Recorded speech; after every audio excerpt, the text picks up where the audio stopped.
Baik, sebelum memulai presentasi, alangkah baiknya kita buka dengan panganjali umat. Om Swastiastu. Om Anubadrah Kertayantu Iswata. Semoga pikiran yang baik datang dari segala penjuru. Next. Pada kesempatan kali ini, kami kelompok 3 akan mempresentasikan mata kuliah Teknologi Informasi dan Komunikasi dengan dosen pengampu I Gusti Ngurah Triana Eskom MPDH.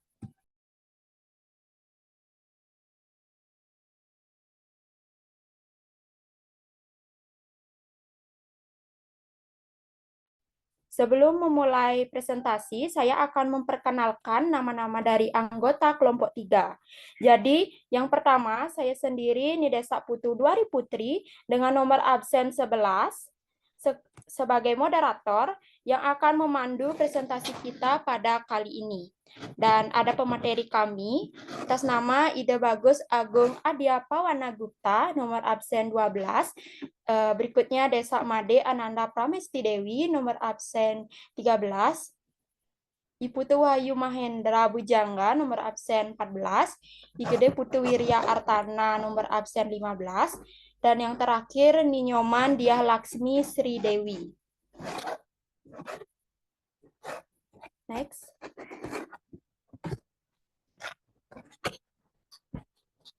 Di sini kami akan memaparkan materi, yaitu perangkat keras komputer.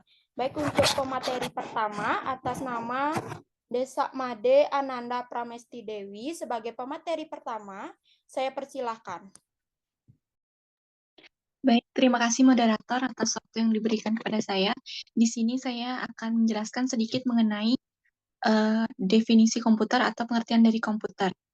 Jadi komputer adalah perangkat elektronik yang dapat memproses data, melakukan perhitungan, dan mengeksekusi program-program yang telah ditentukan.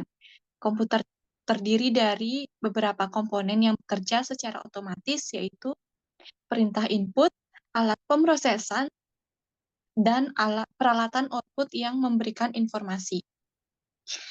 Jadi dari beberapa bagian alat input, sedikit saya menjelaskan di sini mengenai keyboard. Keyboard adalah perangkat yang terdiri dari, mungkin PPT bisa di next. Oke. Yang pertama itu ada keyboard. Keyboard adalah perangkat yang terdiri dari tombol-tombol huruf, angka, dan simbol untuk dimasukkan atau input data ke dalam komputer. Selain itu, keyboard juga digunakan untuk memberikan perintah unik lainnya. Sama seperti mouse, keyboard juga dapat menggunakan kabel atau tanpa kabel alias wireless.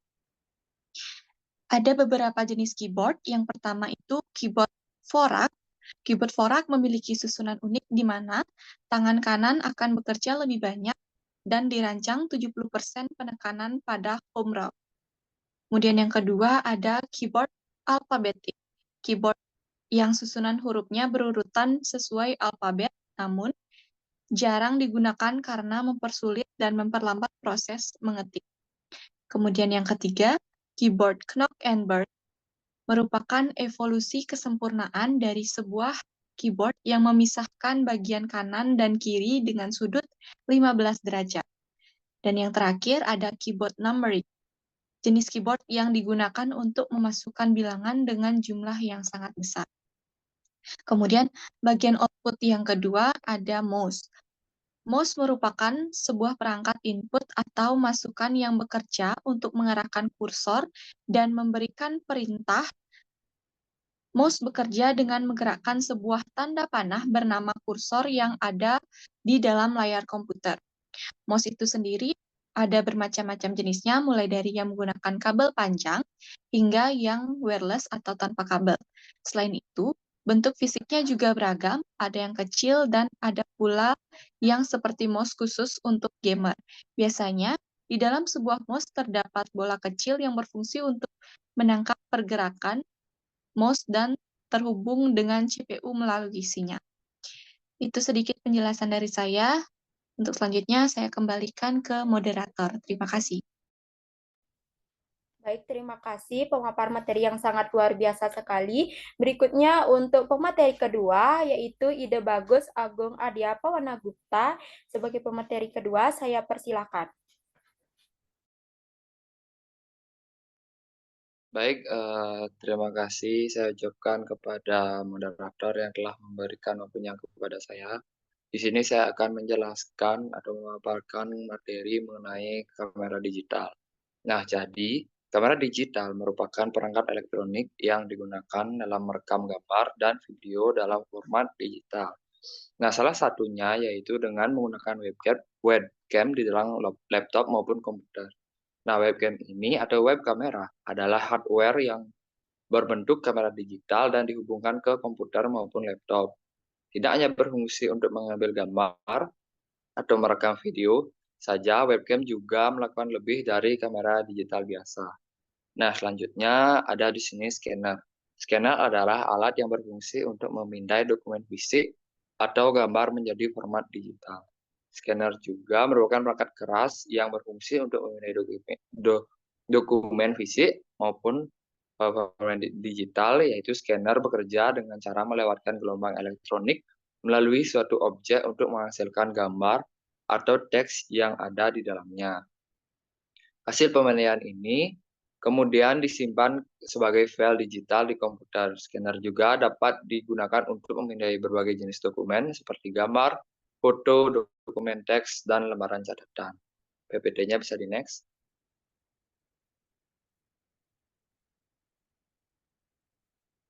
Nah, selanjutnya yaitu mikrofon.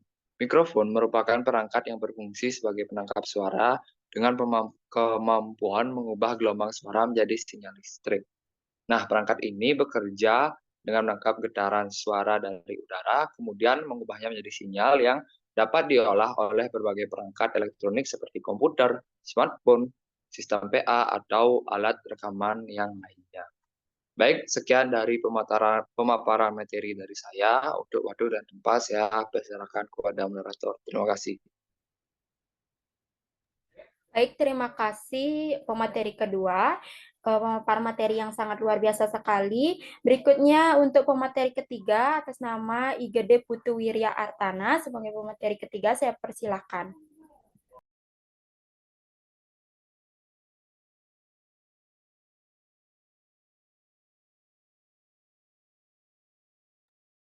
Cek. Oke.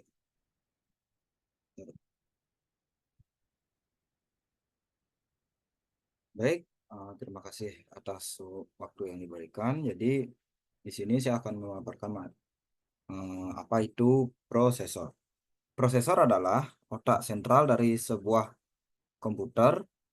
Prosesor adalah alat yang mengerjakan semua perintah yang sudah terprogram dan disimpan di dalam hard disk. Dalam prosesor dikenal dengan istilah frekuensi clock, yaitu kecepatan sebuah prosesor untuk mengerjakan perintah program dalam 1 detik. Satuan frekuensi clock dinyatakan dalam Hertz.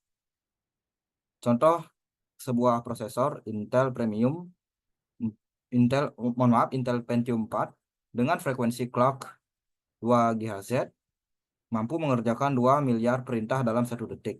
Dalam menyebut sebuah prosesor, biasanya sudah termasuk frekuensi clocknya. Contoh Intel 1 Pentium 4 2.0 GHz.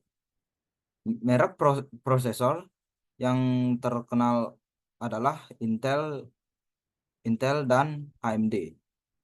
Intel adalah pabrik prosesor yang besar prosesor besar yang berasal dari California, USA. Intel semakin populer setelah memproduksi prosesor Intel Pentium. Selain Intel, kini ada AMD yang konon lebih bagus dalam mode grafis, jadi cocok untuk para gamer. Selanjutnya ada RAM, yaitu Random Access Memory. RAM adalah unit penyimpanan RAM adalah unit penyimpanan data yang tidak permanen. Artinya, data dalam RAM akan hilang jika listrik mati. Ukuran data RAM dinyatakan dengan byte B, dan kecepatan akses RAM dinyatakan dengan Hertz. Jadi, dalam RAM tidak cuma data saja, Namun ada parameter lain yaitu kecepatan RAM. Kecepatan RAM sesuai dengan spesifikasi soket RAM pada motherboard. Contoh RAM 5 yaitu contoh RAM 512 MB PC 667 mempunyai ukuran data 512 MB dengan kecepatan akses 667 MHz. Keberadaan RAM dapat diibaratkan dengan meja kerja dan hard disk. Keberadaan RAM dapat diibaratkan dengan meja kerja dan hard disk diibaratkan dengan lemari arsip. Jika kita akan bekerja pada awalnya, kita ambil berkas dari lemari arsip lalu dipindah ke meja kerja supaya memudahkan dan mempercepat proses pengerjaan. Setelah selesai, maka berkas tersebut kita simpan kembali di lemari arsip. Contoh beberapa merek RAM adalah Vigen, Kingston, PC Pro, Ramos, dan lain-lain. Generasi RAM dari waktu ke waktu. Yang pertama ada static RAM atau SRAM. Kemudian ada non-volatile RAM. Kemudian ada dynamic RAM, synchronous RAM, DDR RAM, DDR2 RAM atau generasi keduanya, DDR3 RAM atau generasi ketiga.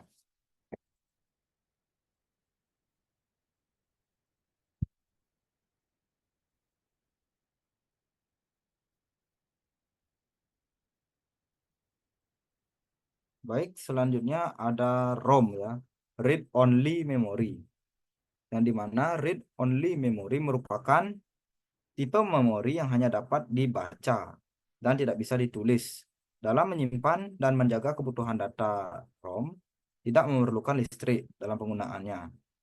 ROM bersifat permanen, sehingga ketika kartu dilepas, data yang ada akan tetap aman dan tidak hilang. Baik, mungkin sekian pemaparan materi dari pemaparan materi dari saya. Apabila ada kesalahan, saya mohon maaf, dan untuk waktu saya kembalikan kepada moderator. Terima kasih. Baik, terima kasih pemaparan materi yang sangat luar biasa sekali dari pemateri kita yang ketiga. Berikutnya ada Iputu Wahyu Mahendra Bujanga sebagai pemateri 4. Saya persilahkan. Terima kasih atas kesempatan yang diberikan oleh saudara moderator. Jadi di sini saya masih menjelaskan pada bagian alat pemrosesan, yakni pada perangkat keras yang selanjutnya ada hard disk, yang dimana hard disk merupakan suatu tempat penyimpanan data pada komputer atau laptop. Jadi pada awalnya hard disk diciptakan dengan menggunakan 50 piringan yang berukuran 0,6 meter dengan kecepatan 1200 rpm dan hanya mampu menampung memori yakni sebesar 4,4 MB. Nah, seiring dengan perkembangan zaman dan teknologi, perangkat hard disk ini mengalami suatu upgrade atau perkembangan yang sangat pesat, terutama dari segi ukuran dan kapasitasnya, yang dimana pada era saat ini hard disk dengan kapasitas 750 GB dapat berukuran sangat kecil, yakni kurang lebih 0,6 cm. Bahkan ada juga yang mencapai 3 TB dengan hanya ukuran 3,5 inci saja. Kemudian perangkat keras yang kedua, yakni ada VGA card. Jadi VGA card ini atau Video Graphic Adapter merupakan perangkat komputer untuk menerjemahkan keluaran komputer kepada monitor. Maksudnya di sini ialah VGA card ini menangkap sinyal untuk memproses desain grafis atau untuk bermain video. Jadi VGA card ini nantinya akan mengubah sinyal gitar dari komputer menjadi tampilan grafik di layar monitor nantinya. Dan yang terakhir ada sound card. yakni merupakan suatu perangkat keras komputer yang digunakan untuk mengeluarkan suara dan juga merekam suara. Nah, dari cara pemasangannya, sound card ini dapat dibagi menjadi 3 cara, yakni yang pertama ada sound card onboard, yakni sound card yang menempel langsung pada motherboard komputer. Kemudian yang kedua ada sound card offboard, yakni sound card yang pemasangannya ada di slot ISA atau PCIe pada motherboard. Kemudian yang ketiga ada sound card eksternal, yang merupakan sound card yang disambungkan langsung ke komputer melalui port eksternal, seperti port USB ataupun firewall. Jadi semua perangkat ini seiring dengan perkembangan zaman selalu mengalami perkembangan, perubahan, upgrade yang dimana semakin mengefisienkan ukuran dengan kapasitas yang lebih besar dan memadai. Jadi sekian yang dapat saya sampaikan. Saya kembalikan kembali pada moderator. Terima kasih. Baik, terima kasih pemaparan materi sangat luar biasa sekali dari pemateri kita yang keempat. Dan yang terakhir adalah Ninyomandia Laksmi Sri Dewi sebagai pemateri kelima. Untuk pemateri terakhir, saya persilahkan. Baik, terima kasih atas kesempatan yang telah diberikan moderator. Di sini saya akan membawakan materi terakhir yaitu output device. Output ini dihasilkan dari pemroses yang sudah dijelaskan oleh teman saya tadi. Nah, output yang dihasilkan dari pemroses dapat digolongkan menjadi 4 bentuk, yaitu tulisan yang terdiri huruf, angka, simbol khusus, image dalam bentuk grafik atau gambar, suara, dan bentuk lainnya yang dapat dibaca oleh mesin atau machine readable from. Nah, 3 golongan pertama adalah output yang dapat digunakan langsung oleh manusia, sedangkan golongan terakhir biasanya digunakan sebagai input untuk proses selanjutnya dari komputer. Peralatan output dapat berupa hard copy device, yaitu alat yang digunakan untuk mencetak tulisan dan image dalam media kertas seperti kertas atau film. Yang kedua, terdapat soft copy device, yaitu alat yang digunakan untuk menampilkan tulisan atau image pada media lunak yang berupa sinyal elektronik. Dan yang ketiga, terdapat drive device atau driver, yaitu alat yang digunakan untuk merekam simbol dalam bentuk yang hanya dapat dibaca oleh mesin pada media seperti magnetic disc atau magnetic tip dalam alat ini berfungsi ganda sebagai alat output dan juga sebagai alat input. Terdapat juga contoh output device yang sudah terdapat di layar, itu pertama ada monitor. Monitor adalah salah satu jenis soft copy device karena keluarannya adalah berupa sinyal elektronik. Dalam hal ini berupa gambar yang tampil di layar monitor. Gambar yang tampil adalah hasil pemrosesan data atau informasi masukan. Monitor memiliki berbagai ukuran layar seperti layar sebuah televisi. Tiap merek dan ukuran monitor memiliki tingkatan resolusi yang berbeda. Resolusi ini yang akan menemukan ketajaman gambar yang dapat ditampilkan pada layar monitor. Jenis-jenis monitor saat ini sudah sangat beragam, mulai dari bentuk yang besar dengan layar cembung sampai dengan bentuk yang tipis dan layar datar atau flat. Yang terakhir terdapat printer dan plotter. Nah, printer dan plotter adalah jenis hard copy device karena keluaran hasil proses dicetak di atas kertas. Printer memiliki berbagai macam bentuk dan ukuran serta ketajaman hasil cetak. Ukuran kertas yang dapat digunakan pun beragam, tetapi untuk mencetak di atas kertas dengan ukuran yang sangat besar digunakanlah plotter. Sekian yang dapat saya presentasikan. Waktu saya kembalikan kepada moderator. Terima kasih.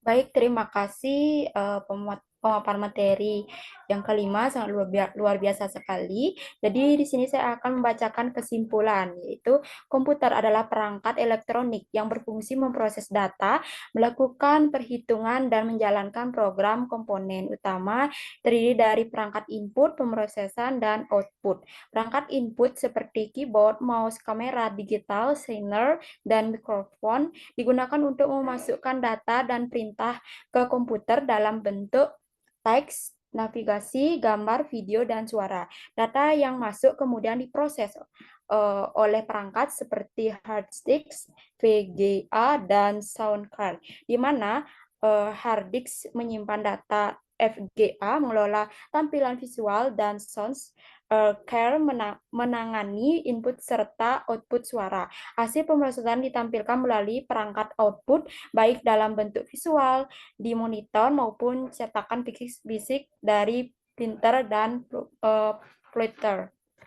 Baik, sekian presentasi dari kelompok kami. Bila ada kesalahan kata, kami mohon maaf yang sebesar-besarnya. Akhir kata, kami tutup dengan terima kasih dan Om Santi Santi Santi Om. Terima kasih. Om Sandi Sandi Sandi.